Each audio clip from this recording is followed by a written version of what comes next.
ইসলামী আন্দোলন বাংলাদেশ বরিশাল উজিরপুর শাখার পক্ষ থেকে আজকে গণসমাবেশ আয়োজন করা হয়েছে। উক্ত সমাবেশের প্রধান অতিথি হিসাবে উপস্থিত হয়েছেন হযরত মাওলানা মুফতি আবুল খায়ের এবং এই সমাবেশটা মূলত 9 দফা দাবি নিয়ে অনুষ্ঠিত হয়েছে এবং ভারতের যে পানি চুক্তি, পানি বন্টন, যে তারা নির্বিচারে মানুষদেরকে হত্যা করেছে, পানিতে ভাসিয়ে মানুষদেরকে মেরেছে এবং এই রকমের দাবি নিয়ে সমাজে অনেক মানুষ এবং প্রত্যেক মানুষ চাহিদার মধ্যে আকাঙ্ক্ষা সেটা প্রকাশ করেছেন এবং বাংলাদেশে একটা ইসলামের যে ঐক্য প্রয়োজন, এই মুহূর্তে কি ঐক্য প্রয়োজন, মুসলমানদের ঐক্য হওয়া প্রয়োজন এবং ইসলাম যত দল রয়েছে সকল দল ঐক্য হওয়া প্রয়োজন, সেটি আমরা এখান থেকে উদ্বুদ্ধ হয়েছি। অর্থাৎ প্রত্যেক মানুষের আহ্বান যা থাকবে, প্রত্যেক দলের আহ্বান থাকবে, আসুন ঐক্য হন, ইসলামে ঐক্য হন। ইসলাম ছাড়া কখনো শান্তি আসবে না, ইসলাম ছাড়া কখনো শান্তি পাওয়া যাবে না। যদি শান্তি পেতে হয় ইসলাম করতে হবে, আর ইসলাম যদি ক্ষমতায় আসে প্রত্যেক মানুষের অধিকার সে ফিরে পাবে, প্রত্যেকটা মানুষের যে আকাঙ্ক্ষা সে ফিরে পাবে।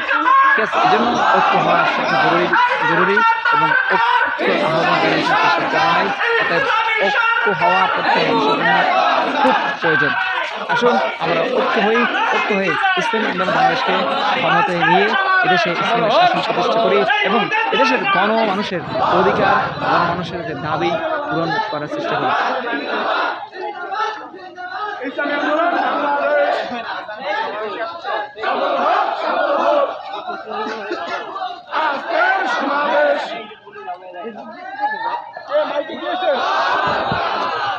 পুলিশ কাকু ডিউটিতে হবে নামছে।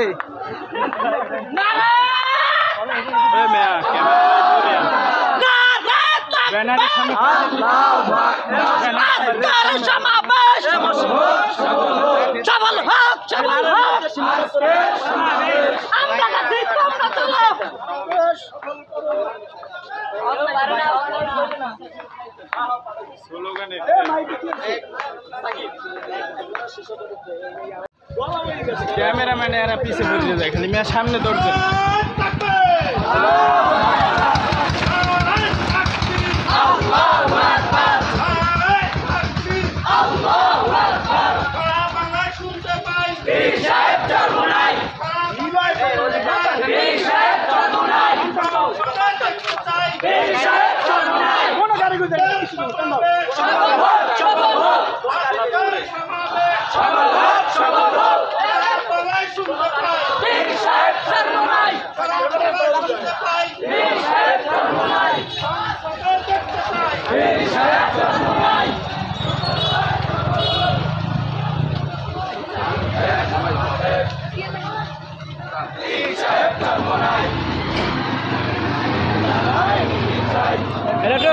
ব্যানারটা সোজা করতে হবে, ব্যানারটা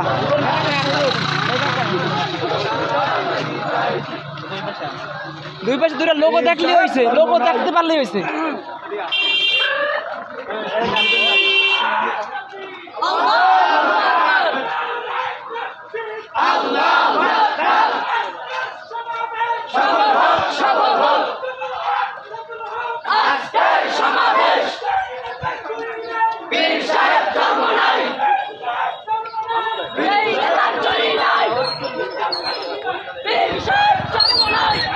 সংগ্রামী সাথে বন্ধুগণ, আজকে যুবকদের নিয়ে দু একটি কথা বলতে চাই। এই যুবকগুলি যাবে বাংলাদেশ কখনো পথ হারাবে